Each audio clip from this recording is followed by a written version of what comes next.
Hello everyone, कैसे हैं आप सभी लोग। आई होप आप सभी ठीक होंगे। Welcome to the my YouTube channel study with Shah. आज की क्लास में हम बात करेंगे पृथ्वी के कुछ भौगोलिक मनोरंजक तथ्यों के बारे में। तो आज की क्लास स्टार्ट करते हैं।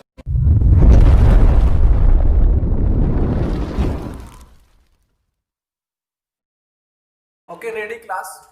तो पहला क्वेश्चन ये है, स्क्रीन पर आप देख रहे हैं। पहला क्वेश्चन है, निम्नलिखित में से किस ग्रह को बोना ग्रहों की श्रेणी में रखा गया है।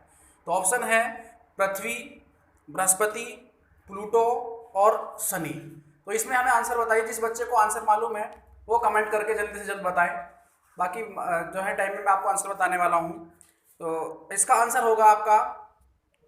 आपका प्लूटो। प्लूटो के बारे में अगर हम थोड़ी बात करें तो प्लूटो को पहले जो है सन 2006 से पहले तक ग्रहों की श्रेणी में रखा गया, लेकिन सन 2006 के बाद में प्लूटो को ग्रहों की श्रेणी से निकाल करके अलग कर दिया गया है और इसको बौना ग्रह नाम दिया गया।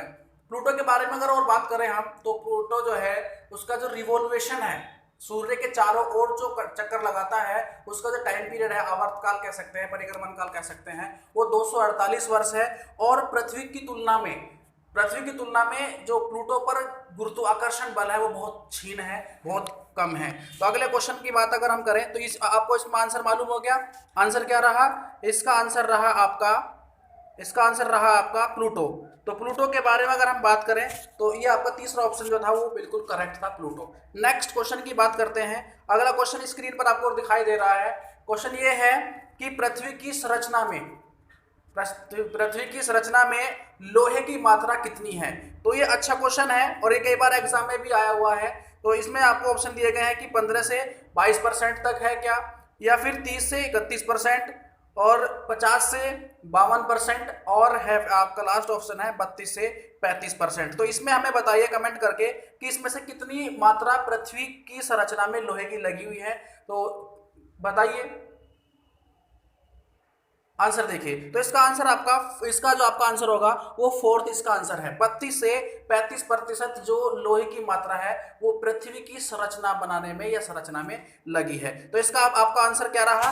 फोर्थ इसका आपका आंसर बिल्कुल करेक्ट रहा। तो फोर्थ में जो आप देख पा रहे हैं, fourth is a correct answer. Fourth में आपका 35 जो परसेंट लिखा है, 32 से 35% वो is a correct answer. Next question की हम बात करते हैं। अगला क्वेश्चन है आपका कि अंतरराष्ट्रीय तिथि रेखा, आपको स्क्रीन पर दिखाई दे रहा है। अंतरराष्ट्रीय तिथि रेखा किस जल संधि से होकर गुजरती है? तो अंतरराष्ट्रीय तिथि रेखा किस जल संधि से होकर गुजरती है? इसमें आपको ऑप्शन दिए हुए हैं, मलक्का जल डमरू मध्य, और नेक्स्ट ऑप्शन है आपका मैगलन जल डमरू मध्य, और तीसरा ऑप्शन है आपका जिब्राल्टर की खाड़ी, और लास्ट ऑप्शन है आपका बेरिंग जल डमरू मध्य। तो इसमें आपको आंसर बताना है। जिस बच्चे को मालूम हो, जिस विद्यार्थी को मालूम है, वो आपको हमें कमेंट करके आंसर बताए। तो इसमें आपका जो आंसर होगा वो आंसर है आपका इसमें फोर्थ, बेरिंग जल डमरू मध्य। बेरिंग जल डमरू मध्य इज द करेक्ट आंसर। लेकिन इस आंसर के इसके बारे में आपको मैं थोड़ा बताऊं तो जो अंतरराष्ट्रीय तिथि रेखा है वो क्या है, इसके बारे में अगर हम देखें तो ये प्रशांत महासागर जो है उसके बीचों बीच में खींची गई एक काल्पनिक रेखा है जो उत्तर से दक्षिण की ओर खींची गई है। नेक्स्ट क्वेश्चन की बात करते हैं हम। नेक्स्ट क्वेश्चन है हमारा जो स्क्रीन पर आपको दिखाई दे रहा है। ये बहुत अच्छा क्वेश्चन है, कई बार एसएससी के एग्जाम में इस क्वेश्चन को रिपीट किया गया है, वहीं से उठाया क्वेश्चन ये है कि पृथ्वी की सतह पर किस स्थान पर, पूरी पृथ्वी पर किस स्थान पर सबसे ज्यादा अधिक तापमान दर्ज किया गया है। सबसे ज्यादा टेम्परेचर पृथ्वी के किस स्थान पर पाया गया है या कहाँ रिकॉर्ड किया गया है, ये हमें बताना है। पहला ऑप्शन ये है स्टूडेंट्स, पहला ऑप्शन क्या है? पहला ऑप्शन है डेथ वैली, दूसरा ऑप्शन है अजीजिया, तीसरा ऑप्शन है आपका डालोल, और नेक्स्ट ऑप्शन है लास्ट आपका वादी हल्फा। तो इसमें 4 ऑप्शन हमें दिए हुए हैं। ये जो है विश्व जो भूगोल है, वर्ल्ड ज्योग्राफी का क्वेश्चन है, बहुत अच्छा क्वेश्चन है। तो इसमें हमें आंसर बताना है कि इसका आंसर क्या है। तो इसका जो आंसर है वो आपको मैं बताऊंगा, इसका आंसर क्या होगा।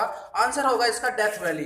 आंसर क्या है इसका? डेथ वैली के बारे में अगर हम बात करते हैं, पूर्वी कैलिफोर्निया के अंदर एक रेगिस्तान है जिसको माजोवा रेगिस्तान भी कहते हैं। और ये जो डेथ वैली है ये उत्तरी अमेरिका का सबसे निचला और शुष्क और बहुत ही ज्यादा टेम्परेचर वाला जो है स्थान है। तो विश्व में सबसे ज्यादा टेम्परेचर वाला जो स्थान रिकॉर्ड किया गया है वो है आपका डेथ वैली।